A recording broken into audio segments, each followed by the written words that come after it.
So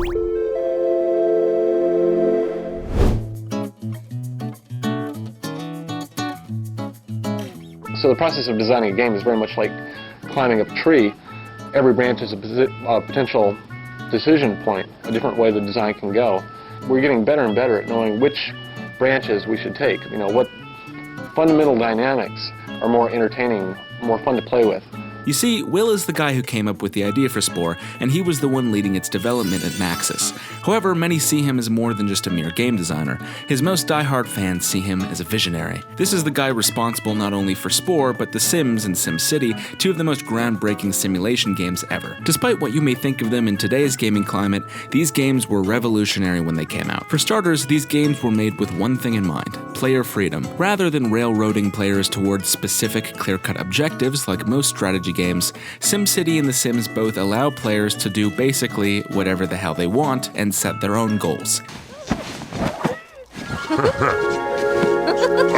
Or in other words, they're some of the earliest sandbox games. That's not to say that there are no objectives built into these games, because there absolutely are. Like, if you want to keep playing The Sims, at the bare minimum, you have to keep them alive. And it may be fun to destroy part of your city with Godzilla, but if you do that too much, you won't really have anything left to play with. These games teach us not only that we're all sociopathic monsters deep down, but that if we want to get anywhere, we have to learn how to tame the monster. After all, inside all of us, there are two wolves. The one that wants to drown your sim, and the one that wants the achievement for your sim becoming a famous rock star. Which one will win? Each and every player chooses how they want to play the game, even if that means destroying everything they've built just because it's fun. Half of The Sims' current player base is just people who want to watch their own creations be trapped within living nightmares because it's funny to watch the world burn. That's why we're doing it in real life. In essence, Will Wright was aiming to create digital playgrounds for players to frolic around in. The Sims is more so designed to be a tool for creativity than it is meant to be a traditional game. In fact, Will Wright refers to his creations as toys rather than games for this very reason. When I was a kid, I actually attended Montessori school up to 6th grade in Atlanta, Georgia. And she would design these toys where kids, in playing with the toys, would actually come to understand these deep principles of life and nature through play. And since they discovered those things, it really stuck with them so much more. And also they would experience their own failures. There was a failure-based aspect to learning there that was very important. And it wasn't until later as I started making games that I really actually think of them more as toys. People call me a game designer, but I really think of these things more as toys. With this in mind, it was upon wrapping production of The Sims that Will Wright first pitched the idea of Spore to his colleagues. They had already created a toy that allowed gamers to play around with their own digital people. But what about a toy that went beyond people? What about a toy that encompassed everything else? And thus a new project called Sim Everything was born, later renamed to Spore.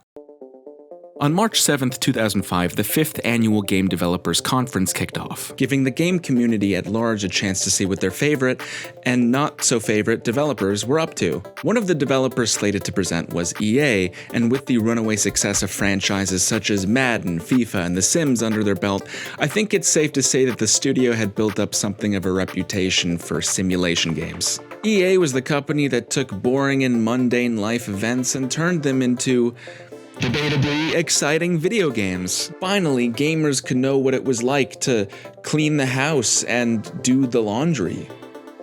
And then drown. They weren't the kind of company known for putting out titles that allowed players to explore fantasy worlds alternative to our own, so when people saw that Will Wright was slated to give a talk about the future of content, I doubt anyone could have anticipated what was coming. Also want to apologize for the title of this talk in the description, which I know was kind of hopelessly vague. This year when they asked me what I was going to talk about, I just flat out lied.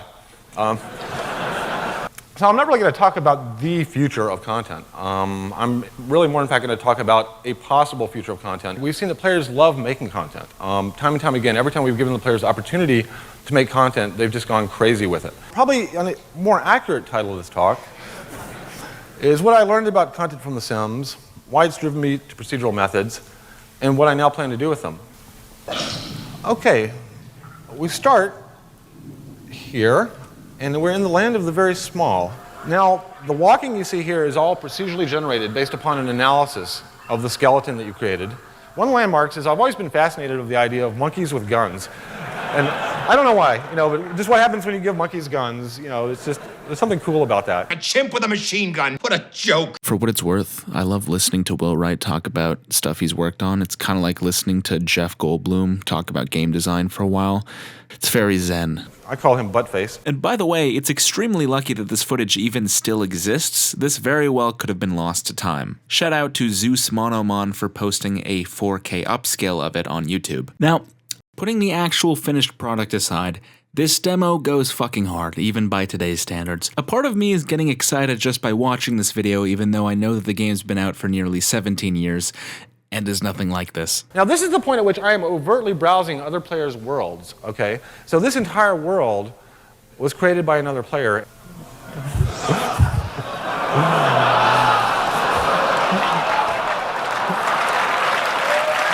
There goes my reputation as a non-violent game developer. Back in the day, people were genuinely excited for this game. It was probably one of the most anticipated games of the year. People got on their feet, even like a 5-minute standing ovation, because the idea was just so startling and fresh, and they all got it. It was complete mayhem. We had people coming up to us going, "Are you really making that?" You have to remember, back in the 2000s, EA didn't quite have the terrible reputation with gamers that it has now.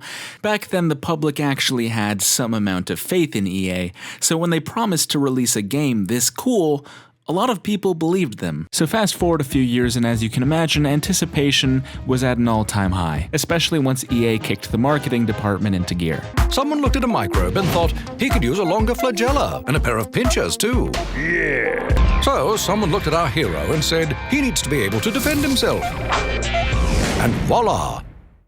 In an ingenious marketing move, before the game was even out, Maxis released the Creature Creator online for free so that you could get a taste of the game's customizable features. And it absolutely blew the fuck up. Everyone loved the Creature Creator, even those who hadn't heard of Spore before, and they wanted more. According to Spore's official YouTube channel, even celebrities were in on the action, with the cast of The Flight of the Conchords and Stan Lee, among others, making their very own creatures. They also got the one and only Robin Williams to play the game in front of a live crowd. This is basically a creature that can do coke from a mile away.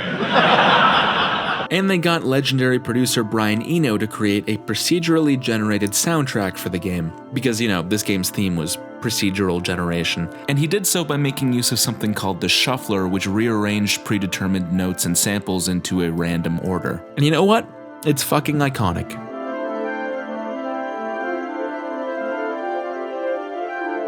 I could listen to that all day. The hype train was chugging forth at full throttle, but ultimately all of this merely served to generate buzz. What really mattered was the game itself. After 3 long, hard years of waiting, tempered by nothing but endless Sims 2 DLC packs, Spore finally hit shelves on September 4th, 2008. Finally, the world at large could get a taste of Will Wright's vision. Except there was one small problem. His vision had clearly been diluted. And to everyone's astonishment, the game was met with a resounding meh. The game's launch was also hampered by an infamous anti-piracy software called SecureROM, which limited installation to a maximum of 3 devices, but frequently interpreted any changes in hardware as constituting a new device, causing players who tinker with their computers to run out of install credits very quickly and be unable to play the game they had legally purchased. Oh, that and the fact that it was also accused of being borderline malware that installed itself onto users' computers in such a way that it could never be removed no matter how hard they tried, leading to a class action lawsuit against EA? Not great publicity. Ironically, this anti-piracy software is part of what led to Spore becoming the most pirated game of all time. It's also worth mentioning that within days of Spore's Disastrous launch, EA's stock value completely tanked and didn't recover for about 6 years. And this may have been partially due to that whole recession that was happening at the time, but this may have been largely responsible. And even if it wasn't, I think it's probably safe to say that a lot of higher-ups at EA blamed Spore for the loss in stock value, even though it wasn't the game's fault. It was their fault for all the stupid decisions they made. But anyways, it didn't really do much to help the game's future. Wow, that seemed like a very obviously foolhardy and preventable issue. I sure hope the higher-ups at EA learned their lesson from this fiasco. But enough about the launch. How about the game itself? You know that video you just watched? Well, guess what? It was actually a snippet from a larger video that you can watch here, if you have the time. I mean, I guess it's up to you. I would recommend you watch it, but you know, it's your call. I mean, I don't have time to wait on you anyways. I got birds to feed. But please watch it.